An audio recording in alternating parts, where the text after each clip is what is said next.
তো হয়ে গেছে আমার পরোটা একদম। তো রেডি আমার পরোটা সার্ভ করার জন্য একদম।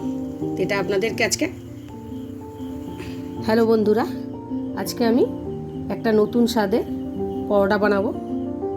তাই এই পরোটাটা খেতে কিন্তু খুব সুন্দর হয়। পরোটাটা বানাবার জন্য আমি 500 গ্রাম ময়দা নিয়ে নিয়েছি, আর এই কাপটার হাফ কাপ সুজি নিয়ে নিয়েছি, আর স্বাদ অনুসারে নুন দিয়েছি, আর 1 চামচ চিনি, আর অল্প একটু সাদা তেল বা রাইস ব্র্যান্ড অয়েল একটুখানি দিয়ে দিয়েছি, 2 চামচ মতো।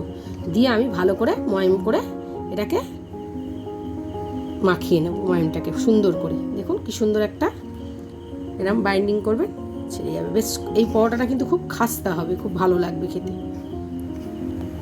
ভালো করে ময়ামটা আমি মাখিয়ে নিয়েছি। এবার আমি এর মধ্যে জল দিয়ে দেবো, আর এর মধ্যে আমি আরেকটা জিনিস দেবো, সেটা হচ্ছে 1 কাপ দুধ। আমি এটাকে দুধ দিয়ে মাখবো। আমার রুম টেম্পারেচারের এই দুধ আমি দিয়েছি, গরমও নয় আবার ঠান্ডাও নয়।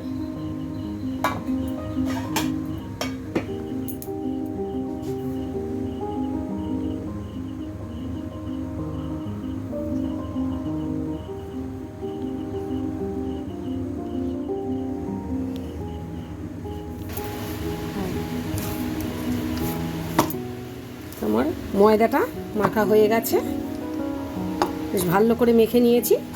এটাকে কিন্তু একটু নরম, এটা যেহেতু সুজি দেওয়া আছে সেহেতু জলটা একটু পরে নর্মাল এতে চলে আসবে। তার জন্য আমি এরপর একটু তেল দিয়ে এবার এটাকে 10 থেকে 15 মিনিটের জন্য ঢেকে রেখে দেবো। সুজি সমস্ত জলটাকে চুষে একদম আটাটা সুন্দরভাবে বাইন্ড হয়ে, এটাকে ঢেকে রেখে দিলাম 15 মিনিটের জন্য। 15 মিনিট পরে আমি ময়দা দেবো, আর ময়দাটা একদম সেট হয়ে গেছে দেখুন। আর কিন্তু হচ্ছে না, আর সুজিটাও একদম সুন্দরভাবে মিশে গেছে। এটাকে আর একটু ভালো করে আমি মেখে নেব। আমি এরকম সাইজে লেচি কেটে নেব বেশ কয়েকটা।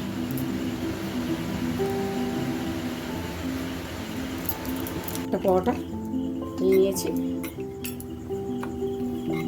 এটাকে এইভাবে বেলে নেব।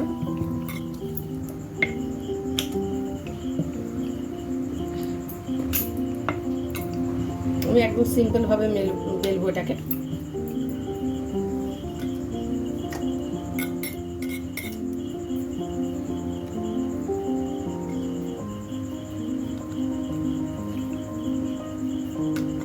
পরোটাটা বেলে নিয়েছি, আপনাদের যেরমভাবে ইচ্ছা বেলে নিতে পারে। এটা গরম হয়ে গেছে, তার মধ্যে পরোটাটা দিয়ে দিলাম।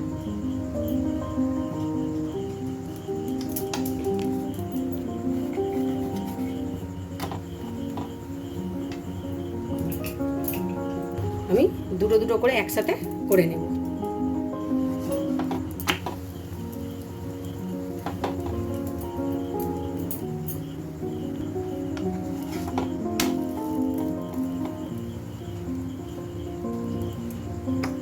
আমি পরোটাটা দুদিক সেঁকে নিয়েছি, এবার এর মধ্যে সাদা তেল দিয়ে দেবো একটু। আপনারা চাইলে এটা ঘি দিয়েও পরোটাটা বানাতে পারে।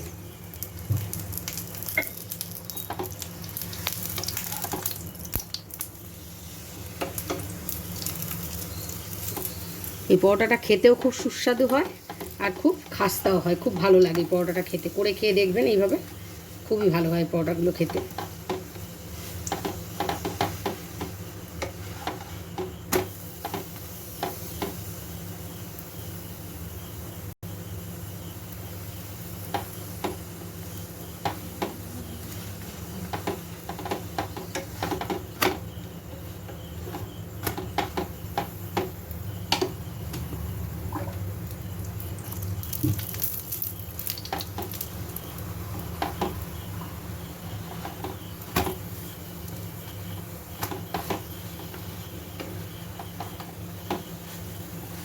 দেখে দেওয়া লাল লাল হয়েছে। তো হয়ে গেছে আমার পরোটা একদম। তো রেডি আমার পরোটা সার্ভ করার জন্য একদম। এটা আপনাদেরকে আজকে